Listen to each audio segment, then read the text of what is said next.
नमस्कार दोस्तों, स्वागत है आपका टारगेट फॉर आईक्यू में। और आज हम बात करने वाले हैं जुवेनाइल जस्टिस अमेंडमेंट एक्ट 2021 की।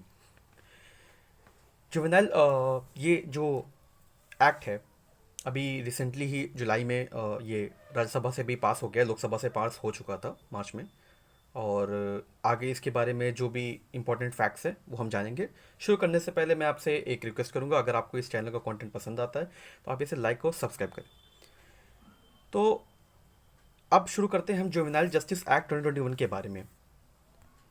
बेसिकली इस एक्ट का जो बेसिक पर्पस है वो जुवेनाइल्स जुवेनाइल्स यानी कि ऐसे ऑफेंडर्स जो कि 18 साल से कम हैं, उनको जुवेनाइल्स कंसिडर किया जाता है। और जो उनके लिए प्रोविजंस होते हैं वो अडल्ट के कंपैरिजन में थोड़े से कम सीवियर होते, कम ग्रेविटी के होते हैं। और ऐसे कई सारे बच्चे होते हैं जो 18 साल से कम की उम्र में कुछ ऑफेंसेस जो है वो कमिट करते हैं। तो उनके लिए क्या प्रोविज़न होना चाहिए? तो जुवेनाइल जस्टिस एक्ट में इन सब सारी चीज़ें के प्रोविज़न है कि क्या क्या उनके लिए पनिशमेंट होनी चाहिए, और उनके जो रिहैबिलिटेशन है, उनकी जो प्रोटेक्शन है, गाइडेंस है, उसके लिए क्या क्या कंसर्न और कैसे कैसे जो फंक्शनिंग है वो करनी है। ठीक है। तो सबसे पहले हम देखते हैं कि जो जुवेनाइल जस्टिस अमेंडमेंट एक्ट जो है वो ओरिजिनली जो है ये रिसेंटली अभी जो सबसे जो लेटेस्ट जो एक्ट है वो है जुवेनाइल जस्टिस एक्ट 2015 का। ठीक है। तो जुवेनाइल जस्टिस अभी जो अमेंडमेंट आया है वो इस पर्टिकुलर एक्ट को, जुवेनाइल जस्टिस एक्ट 2015 को रिप्लेस करता है। ठीक है।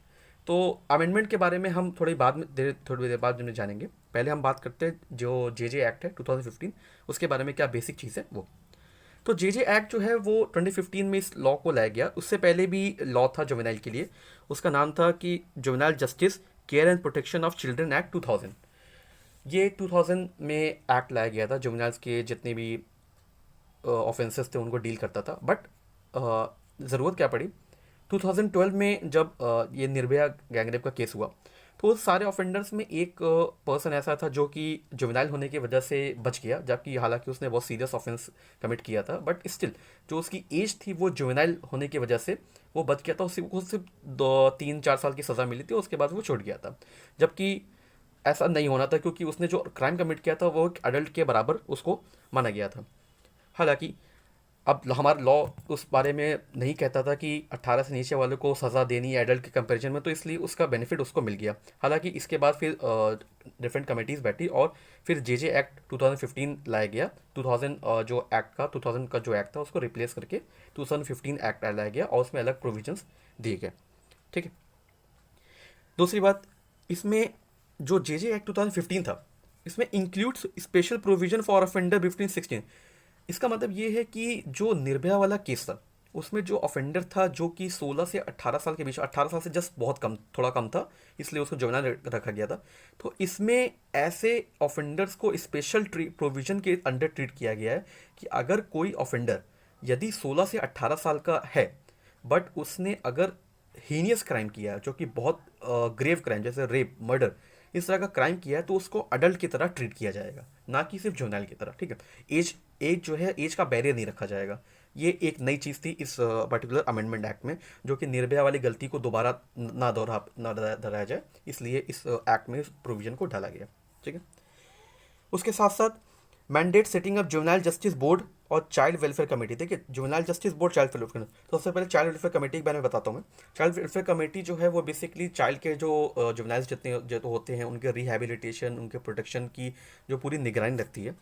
दूसरी बात, जुवेनाइल बोर्ड जो होता है, इसका काम क्या है जुवेनाइल बोर्ड का? देखिए, जुवेनाइल बोर्ड ये डिसाइड भी करता है कि अगर कोई पर्सन जो है डॉक्यूमेंट से क्लियर नहीं हो पा रहा है कि वो माइनर है, अडल्ट है, 18 से नीचे, 18 के पहुंच चुका है, तो ये जुवेनाइल बोर्ड डिसाइड करेगा अपने अलग अलग जो डॉक्यूमेंट होते हैं, डॉक्यूमेंट जो मेडिकल सर्टिफिकेट होता है या कोई हाई स्कूल, ये एजुकेशनल जो सर्टिफिकेट, उनके बेसिस पे जो जो जे बोर्ड होता है वो डिसाइड करता है कि अब इनको माइनर की तरह ट्रीट किया जाएगा या अडल्ट की तरह ट्रीट किया। तो उसमें जो बहुत काफ़ी इंपॉर्टेंट ये एज डिटर्मिनेशन है, क्योंकि अगर आप किसी को मर्डर की तरह किसी पर्सन को अगर आप अडल्ट की तरह ट्रीट करते हैं, जस्ट 18 है या 18 से नीचे है, तो जो पनिशमेंट है वो थोड़ी सीरियस हो जाती है। और माइनर के केस में थोड़ी सी कम पनिशमेंट होती है, क्योंकि बेसिक जो क्रिमिनल जस्टिस सिस्टम का जो पर्पस होता है माइनर्स के लिए, जुवेनाइल्स के लिए, वो ये होता है कि उनको इनको सज़ा देना एक ऑब्जेक्टिव नहीं, उनको वापस से एक नॉर्मल ज़िंदगी में लाना भी एक मकसद होता है।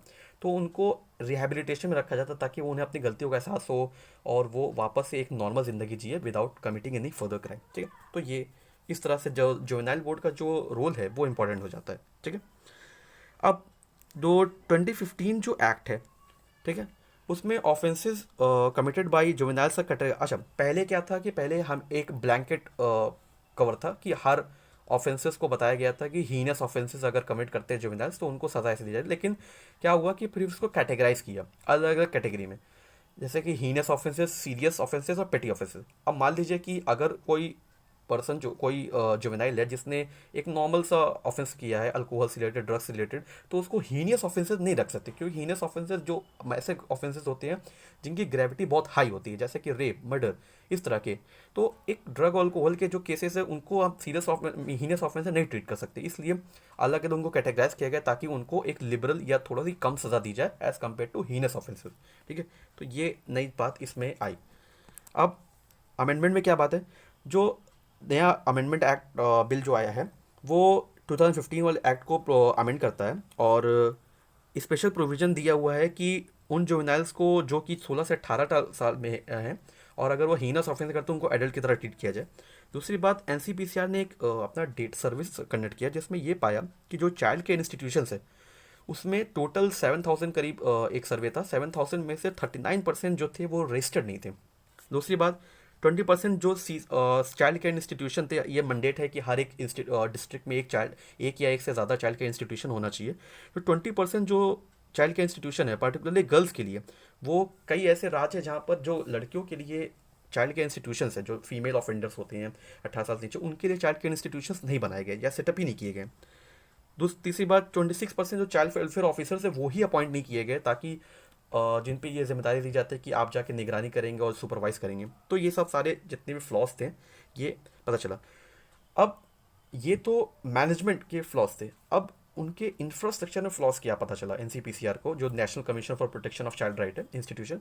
उन्होंने ये ध्यान दिया कि जो चाइल्ड केयर इंस्टीट्यूशन हैं इनको काफ़ी पैसे आते हैं गवर्नमेंट की तरफ से चाइल्ड केयर प्रोटेक्शन के लिए, और इनको फॉरेन फंडिंग भी मिलती है। लेकिन लगभग 3/5 जो ऐसे चाइल्ड केयर इंस्टीट्यूशन है जहाँ पे टॉयलेट प्रॉपर नहीं थे या थे भी तो बहुत गंदे थे, अनहाइजीनिक, जो एक कह सकते हैं हर 10 में से एक जो चाइल्ड केयर इंस्टीट्यूशन वहाँ पे प्रॉपरली साफ पीने का पानी नहीं था।